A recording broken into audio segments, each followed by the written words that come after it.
Hello दोस्तों, good morning. स्वागत है एक बार फिर से आप सभी का एमजेड एजुकेशन में। दोस्तों आज है 7 अगस्त। आज की इस वीडियो में हम लोग बात करेंगे 7 अगस्त 2021 के करंट अफेयर के सभी इंपॉर्टेंट क्वेश्चंस के बारे में। पूरी वीडियो ध्यान से देखिएगा, पूरी वीडियो डिटेल में आपको समझाई गई है। अगर वीडियो पसंद आए तो वीडियो को लाइक और चैनल को सब्सक्राइब जरूर कर देना। वीडियो को शेयर भी कर देना अपने दोस्तों के पास, जिससे आने वाले सभी वीडियोज वो लोग भी देख पाए। इसके अलावा दोस्तों हर एक वीडियो की पीडीएफ फाइल और डिटेल्स के साथ क्विज दोस्तों आपको दी जाती है हमारे एप्लीकेशन एमजेटी ऐप पर। गूगल प्ले स्टोर पर जाइए, एमजेटी ऐप डाउनलोड कीजिए और बिल्कुल फ्री में आप लोग इसकी क्विज सॉल्व कीजिए, पीडीएफ डाउनलोड कीजिए, वीडियोज देखिए और बहुत सारे मटेरियल भी आपको मिल जाएंगे, e book, mock test, videos, course. तो आप जा करके इसका फायदा उठा सकते हैं। चलिए बात करते हैं लास्ट डे के क्वेश्चन की। लास्ट डे का हमारा पहला क्वेश्चन था आपसे, लोकसभा में सदन के नेता कौन है। तो देखिए दोस्तों, लोकसभा में सदन का नेता वो होता है जिसकी सरकार होती है, उसका जो नेता होता है, जो पार्टी होता है। तो जब जिसकी सरकार होगी, जिसकी पार्टी विजेता होगी, उसका जो नेता होगा, जो लीडर होगा, वो प्रधानमंत्री भी चुना जाता है। तो हम लोग कह सकते हैं बाय डिफॉल्ट नरेंद्र मोदी जी ये लोकसभा में सदन के नेता हैं। यहीं राज्यसभा के केस में दोस्तों नियुक्ति की जाती है। राज्यसभा के में अभी सदन के नेता पीयूष गोयल जी नियुक्त किए गए हैं। ठीक है। वंदे भारत एक्सप्रेस ट्रेन सेवा कब शुरू हुई? 15 फरवरी 2019 को ये पहली बार इसका परिचालन हुआ। ट्रेन 18 इसका पुराना नाम था, क्योंकि ये 18 महीनों में बनकर तैयार हुई थी। दिल्ली से वाराणसी तक पहली बार चलाई गई थी। पहले खेलो इंडिया यूनिवर्सिटी गेम्स का विजेता पंजाब यूनिवर्सिटी चंडीगढ़ रही। ईएसए के रॉकेट का नाम है एरियन 5, एरियन 4 वगैरह सीरीज इसकी चलती है। चलिए बात करते हैं आज के दिन के पहले क्वेश्चन की। पहला क्वेश्चन है, प्रत्येक वर्ष हिरोशिमा दिवस कब मनाया जाता है? तो प्रत्येक वर्ष हिरोशिमा दिवस दोस्तों 6 अगस्त को मनाया जाता है। 6 अगस्त 1945 को दोस्तों पहले परमाणु बम के हमले की याद में, जो कि हुआ था हिरोशिमा शहर में, जापान के हिरोशिमा शहर में, तो उसी की याद में ये मनाया जाता है। ये मनाया जाता है जिससे लोग, जो देश हैं अभी वर्तमान में, ये अब परमाणु बमों का यूज ना कर सकें। क्यों? क्योंकि हिरोशिमा में जो यूज किया गया था, पहली बार परमाणु बम का इस्तेमाल किया गया था अमेरिका के द्वारा जापान पर, उससे इतनी ज़्यादा जनहानि हुई थी जिसकी भरपाई आज तक नहीं कर पाया है। तो ऐसा युद्ध दोबारा ना हो, इस वजह से बार बार हर वर्ष हम लोग इसको रिवाइज करते हैं 6 अगस्त को। ठीक है। 6 अगस्त 1945 को सेकेंड वर्ल्ड वॉर जब चल रहा था, तब हिरोशिमा पर परमाणु बम गिराया था अमेरिका ने। जो परमाणु बम 6 अगस्त को गिराया गया था उसका नाम था लिटिल बॉय।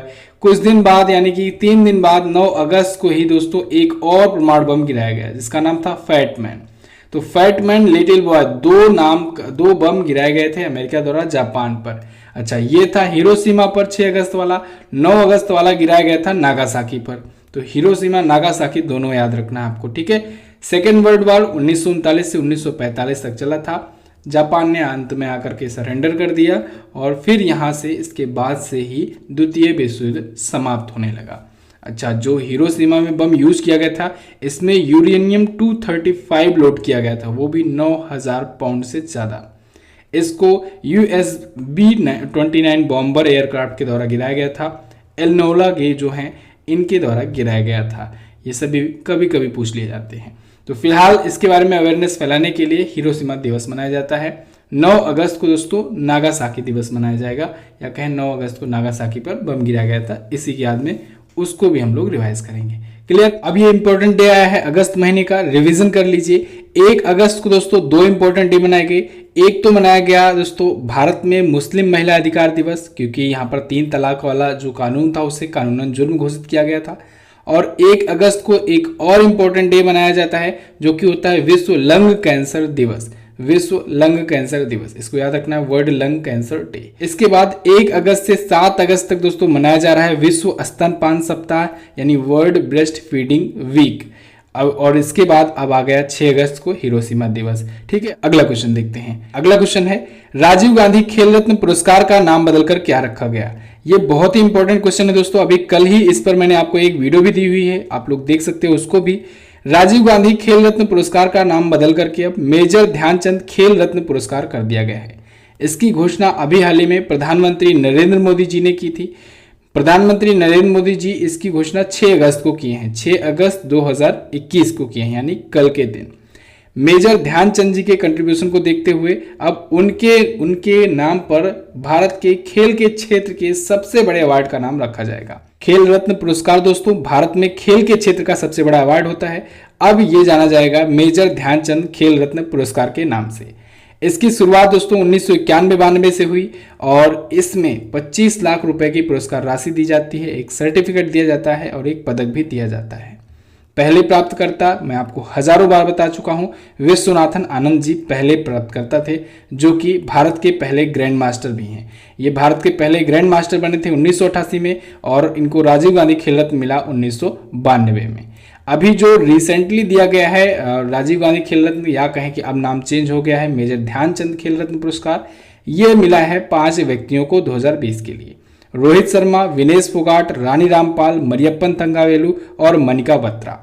रोहित शर्मा दोस्तों क्रिकेट के खिलाड़ी हैं, विनेश फोगाट दोस्तों ये रेसलर हैं, रानी रामपाल ये इंडियन वीमेन हॉकी टीम की कैप्टन हैं, मरियप्पन थंगावेलु ये पैरा एथलीट हैं और मनिका बत्रा ये कौन है, ये टेबल टेनिस की प्लेयर हैं, विमेन टेबल टेनिस की प्लेयर हैं इंडिया की। क्लियर है? तो इन 5 को दिया गया है इस बार। इस पर मैंने आपको कल वीडियो दी हुई है जिसमें मैंने आपको मेजर ध्यानचंद जी के कंट्रीब्यूशन के बारे में भी बताया है, खेल रत्न के और ज़्यादा इतिहास के बारे में बताया है। अभी तक अगर बात किया जाए तो टोटल 45 मेजर ध्यानचंद खेल रत्न पुरस्कार विजेता हैं, यानी 45 व्यक्तियों को अभी तक ये अवार्ड मिल चुका है। ठीक है, खेल के क्षेत्र में दिया जाता है, ये भी पूछा जाएगा जरूर। अगला क्वेश्चन देखते हैं, अंतरराष्ट्रीय सौर गठबंधन फ्रेमवर्क समझौते में शामिल होने वाला 5वां देश कौन बना? तो 5वां देश बन गया है जर्मनी।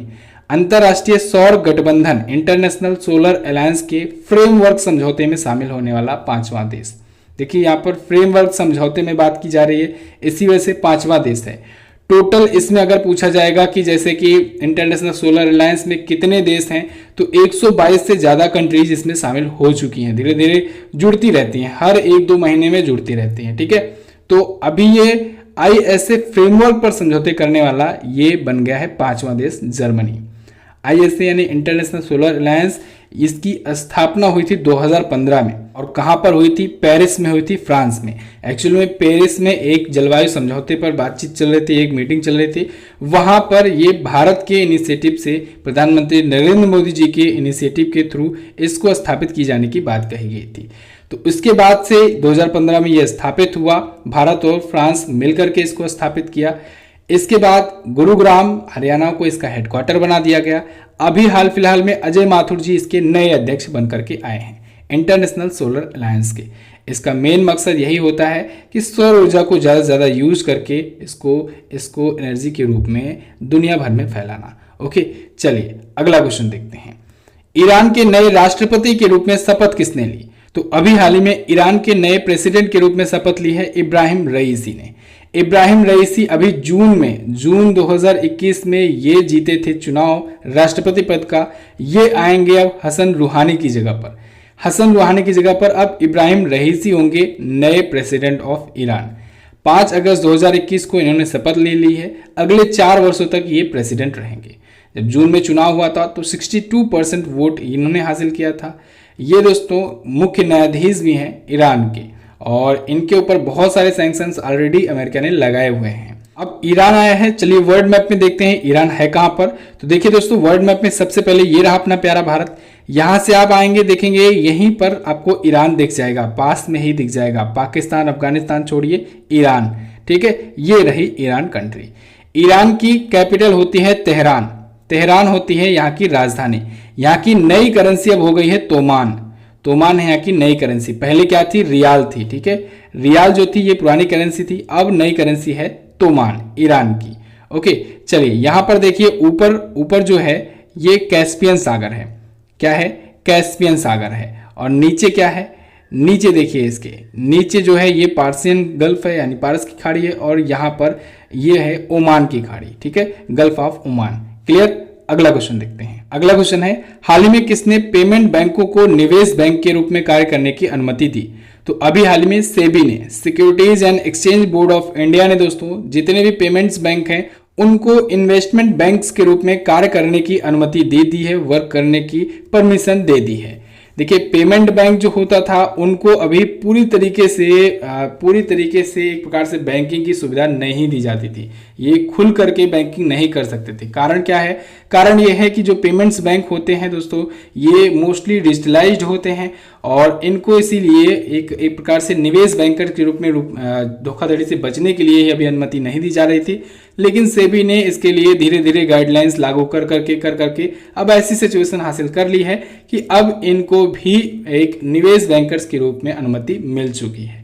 ठीक है, जिसे पेमेंट बैंक में जैसे एयरटेल पेमेंट बैंक हुआ, पेटीएम पेमेंट बैंक हुआ, ठीक है, फिनो पेमेंट बैंक हुआ, ये सभी पेमेंट बैंक हैं। सेबी आया है, सेबी के बारे में जानिए। सेबी का फुल फॉर्म मैंने आपको बताया, securities and exchange board of India, भारतीय प्रतिभूति और विनिमय बोर्ड इसको हिंदी में कहते हैं। 1992 में यह स्थापित हुआ था, मुंबई में हेडक्वार्टर्ड है और अध्यक्ष हैं अजय त्यागी। ये जितने भी दोस्तों सिक्योरिटीज से रिलेटेड या म्यूचुअल फंड से रिलेटेड या शेयर मार्केट से रिलेटेड जो भी मामले होते हैं, इनको सेबी के द्वारा ही रेगुलेट किया जाता है, securities and exchange board of India के द्वारा ही रेगुलेट किया जाता है। क्लियर है? चलिए अगला देखते हैं।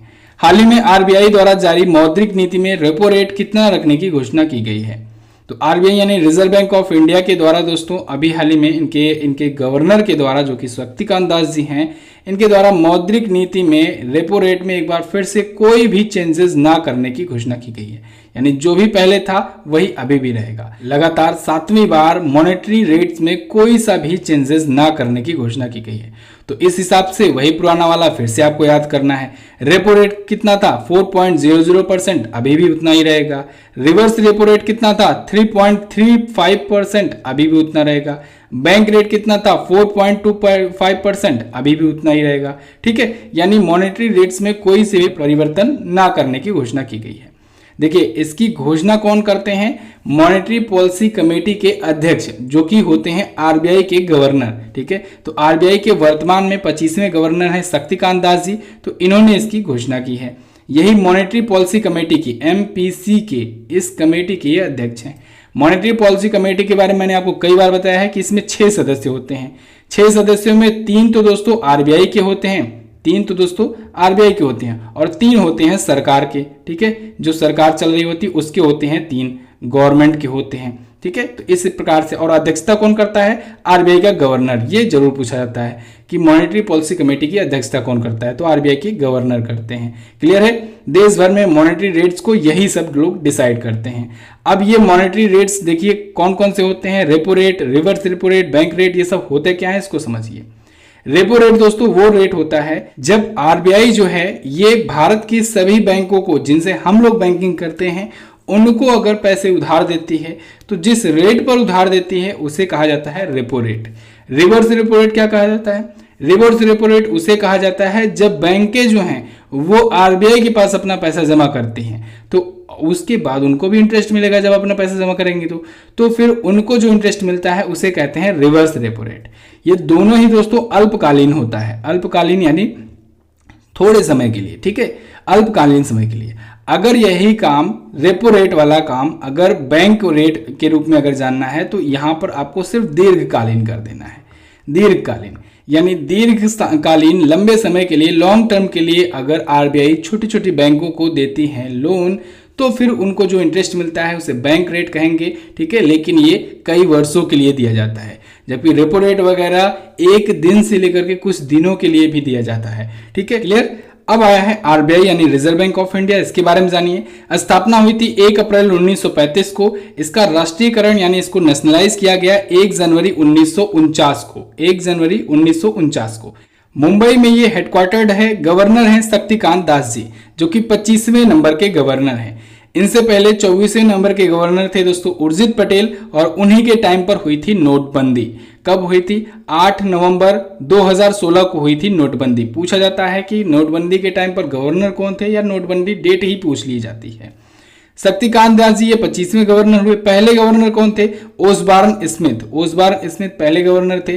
पहले भारतीय गवर्नर कौन हुए? पहले भारतीय गवर्नर सीडी देशमुख जी हुए थे 1942 में। क्लियर? बिल्कुल। चलिए अगला क्वेश्चन देखते हैं।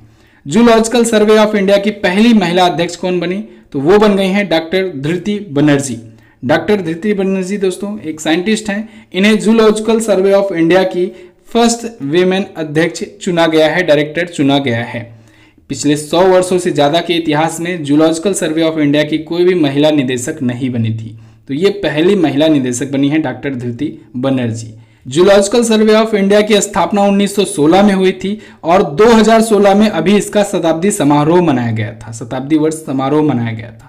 और इस पर एक पब्लिश हुई थी the glorious 100 women's scientific contribution in JSI यानी जूलॉजिकल सर्वे ऑफ इंडिया। तो इसको लिखने में इन्होंने भी योगदान दिया था, डॉक्टर धृति बनर्जी ने। Clear. Zoological survey of India की स्थापना 1916 में हुई थी, हेडक्वार्टर्ड ये कोलकाता में है। अगला क्वेश्चन देखते हैं, भारत द्वारा किस देश में बनाई गई जल विद्युत परियोजना को ब्रुनेल मेडल से सम्मानित किया गया?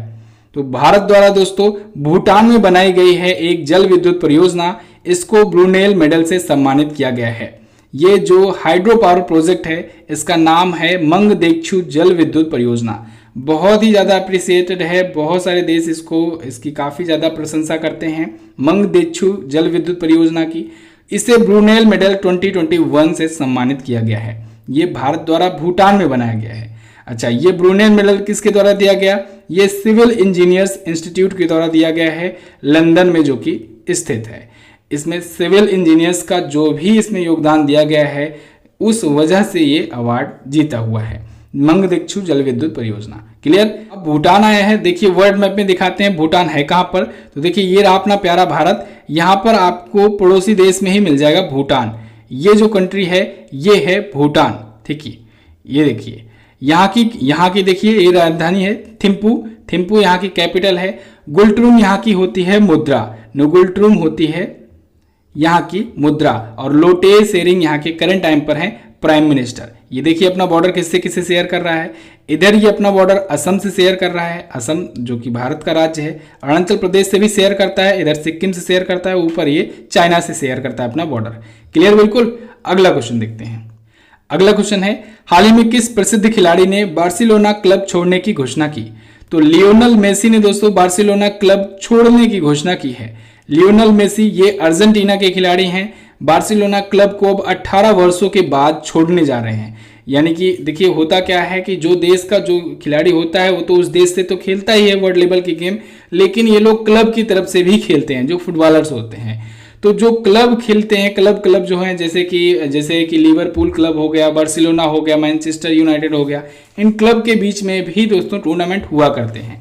तो ऐसे ही मैनचेस्टर यूनाइटेड हुआ या बार्सिलोना क्लब हुआ या लिवरपूल हुआ, इनमें से ही एक है बार्सिलोना क्लब। बहुत ही फेमस, बहुत ही बड़ा क्लब है फुटबॉल का और इसके खिलाड़ी हैं लियोनल मेसी। बहुत ही महानतम खिलाड़ी हैं, दुनिया के टॉप 3 खिलाड़ियों में इनका नाम आता है। अभी अगर टॉप 3 में अगर बात करें तो Cristiano Ronaldo, Neymar, Lionel Messi, इन सब का नाम आता है। ठीक है, तो ये दोस्तों 18 वर्षों के बाद बार्सिलोना क्लब को छोड़ने जा रहे हैं। इन्होंने बार्सिलोना क्लब को 35 खिताब जिताए हैं, जिसमें 4 champions league, 8 super cup, 7 Copa del Rey शामिल है। लियोनल मेसी दोस्तों ये इंटरनेशनल मैचों में तीसरे सबसे ज्यादा गोल करने वाले खिलाड़ी भी हैं। तीसरे स्थान पर इनका स्थान है। ये पहले स्थान पर रोनाल्डो हैं, दूसरे स्थान पर सुनील छेत्री हैं। क्रिस्टियानो रोनाल्डो 104 से ज़्यादा गोल कर चुके हैं इंटरनेशनल मैचेस में। सुनील छेत्री जो कि भारत के हैं ये 74 से ज़्यादा गोल कर चुके हैं इंटरनेशनल मैचेस में। अभी हाल फिलहाल में सुनील छेत्री जी ने इनको पीछे किया था। क्लियर बिल्कुल। चलिए अच्छा दोस्तों, शाम को दोस्तों डेली 7 PM से 8 PM तक होती है लाइव क्लास और इसमें हम लोग बहुत ही अच्छे से वो जो भी टॉपिक रहता है टॉपिक बाय टॉपिक उसको रिवाइज करते हैं। अभी कल खेल खिलाड़ी से संबंधित था और इन सब चीज़ों के बारे में मैंने आपको बहुत ही अच्छे से डिटेल में बताया था। अगर आपने वीडियो नहीं देखा है जाइए कल वाली वीडियो देख लीजिए, अभी भी बहुत ज़्यादा इन्फॉर्मेटिव वीडियो है। डेली 7 PM पर जुड़ना मत भूला कीजिए, डेली 7 PM पर आ जाया कीजिए। लाइव क्लास होती है और उसमें हम लोग टॉपिक बाय टॉपिक रिवाइज कर रहे हैं जनवरी से लेकर के जुलाई 2021 तक के सभी करंट अफेयर को। अगला क्वेश्चन देखते हैं, दुनिया में छात्रों के लिए सर्वश्रेष्ठ शहर किसे चुना गया है? तो लंदन दोस्तों लगातार तीसरी बार दुनिया में छात्रों के लिए, स्टूडेंट्स के लिए बेस्ट सिटी बनकर के आई है। इसकी रैंकिंग जारी की गई है QS के द्वारा, क्वाक्यूरिली साइमंड्स के द्वारा ये रैंकिंग जारी की गई है।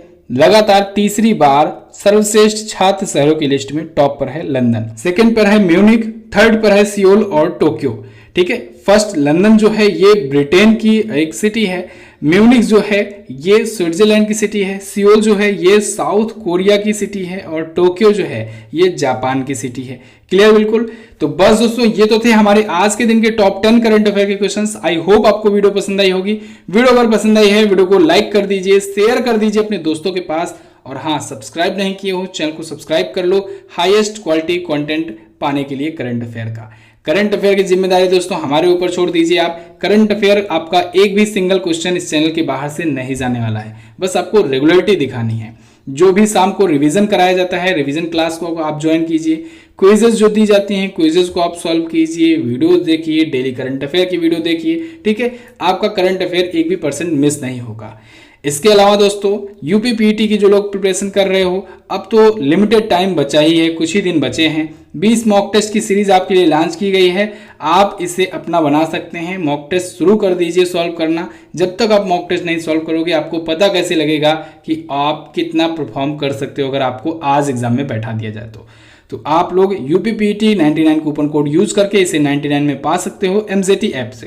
गूगल प्ले स्टोर पर जाइए, एमजेटी ऐप डाउनलोड कीजिए, वहीं पर मिलेगा आपको मॉक टेस्ट और भी बहुत सारे कोर्सेज भी हैं हमारे, आप उसे भी ले सकते हैं। चलिए बात करते हैं क्वेश्चन ऑफ द डे की। आज का पहला क्वेश्चन है आपके लिए, वर्तमान में भारत के लोकपाल अध्यक्ष कौन है? लोकपाल के अध्यक्ष। भूकंप के अध्ययन को क्या कहा जाता है? मियामी ओपन टेनिस टूर्नामेंट 2021 में महिला एकल किसने जीता था? कल स्पोर्ट वाली जो वीडियो आई थी उससे आप इसे लगा सकते हैं।